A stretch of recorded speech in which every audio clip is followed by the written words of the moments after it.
So I talked a little bit recently about this attack that the left is pursuing against Clarence Thomas. And I wanted to talk a little bit more about why that is. The underlying reason that Democrats and the left go after black conservatives, and particularly successful black conservatives, is that it destroys the narrative. It destroys the narrative that black people aren't free, that they're oppressed, that they can't succeed, that they can't make something of themselves and make their lives better. That narrative is essential to the Democrat Party and to liberals and to their grip on not only the black vote, but kind of the black collective psyche. The, at this point, myth of oppression, the narrative of oppression, it's a core religious belief amongst the left for black people and amongst black people in general that keeps them voting for Democrats. But when you take a look, when you see someone like Clarence Thomas, you see someone like Herman Cain, you see someone like Ben Carson, that fatally undermines the idea that black people are oppressed, that they can't go out there, succeed, compete, and even rise to the top of society. And so when you have a black conservative who goes out there and not only in their personal lives exemplifies this type of success, this type of autonomy, individualism, not relying on other people or the government to save you or to help you, their very existence is threatening to the liberal narrative, but particularly if they're outspoken, particularly if they're openly political and conservative, that's the most dangerous thing for the left and for their narrative. Liberals aren't in the business of empowering black people. They're in the business of getting power from black people. Okay? That's how they maintain their grip on all those blue cities and all these blue states. Their power really resides in and is dependent upon black people thinking they're victims. And if black people don't think they're victims and they see themselves as free people and autonomous agents and individuals rather than part of an oppressed collective, the Democrats are in real trouble, right? Because at this point, in history, and for the last decades, my lifetime, I'm sure your lifetime as well, the blacks vote for Democrats at the same rate that Iraqis voted for Saddam Hussein.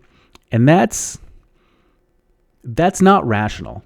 That's not explainable by a group of people or a bunch of individuals sitting down and making their choices and picking between, the left side or the right side or red and blue. That's the result of a sort of hold that the left has over the mindset of the black community.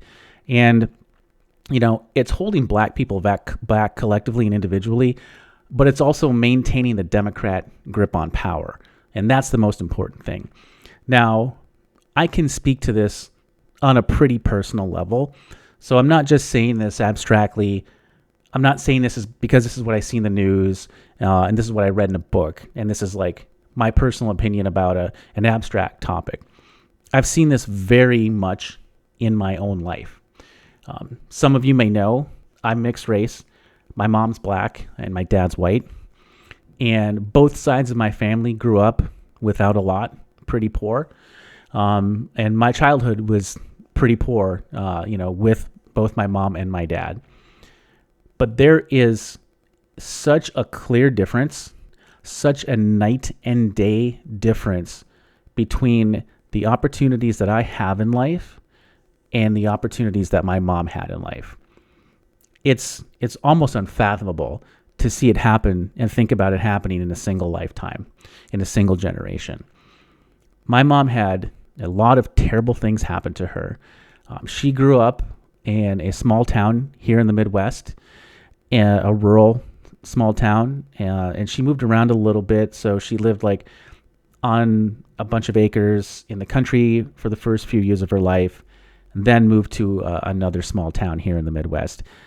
And things were really bad for my mom and her family. People treated them very badly.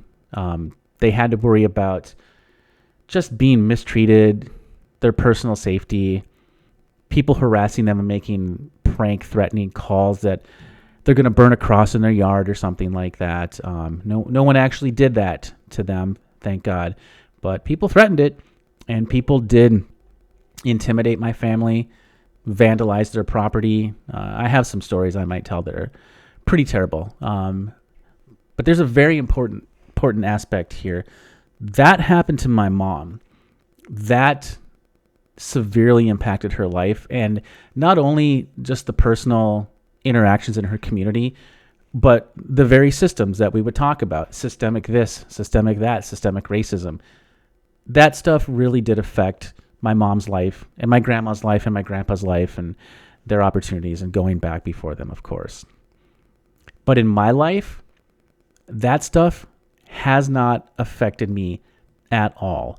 And I'm getting a little up there in age, particularly someone who's a Zoomer or a millennial. This stuff is history book stuff to you. This is history. This is not your life, okay? I think the first thing someone who was kind of listening to me in bad faith is going to assume is they'll say, well, like, you got off easy because you look white and you look Puerto Rican, you have light skin, and that's just a bunch of BS. That's someone who just doesn't understand history and how these things worked. Any opportunity that my mom would have been denied legally, such as going to school, interracial marriage, getting into college, right? Job opportunities, being discriminated against, anything that could happen to her would have happened to me as well. Okay.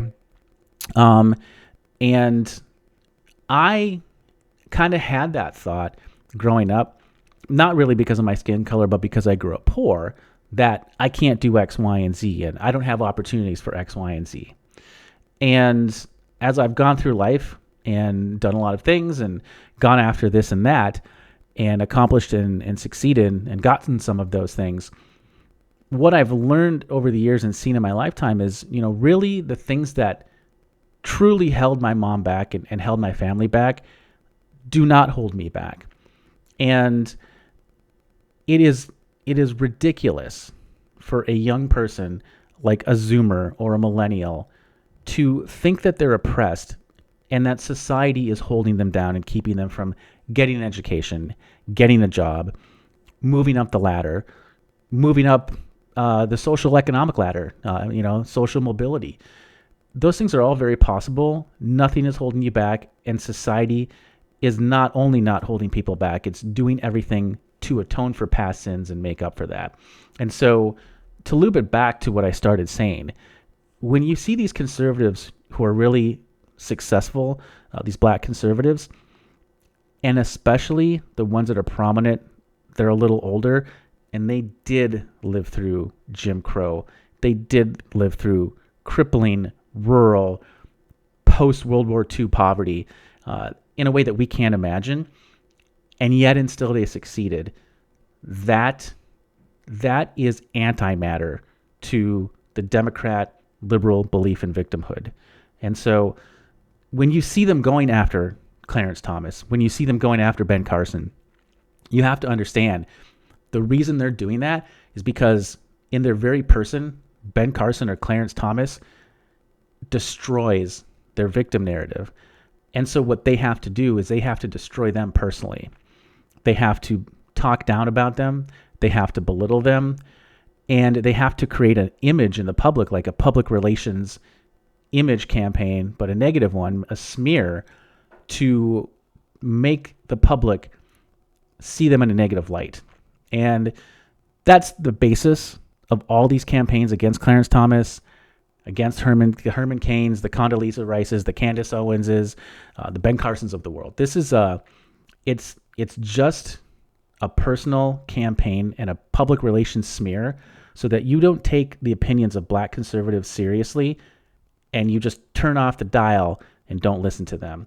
And I feel very passionately about that, both because it's dishonest and evil, but also because it really cripples people personally.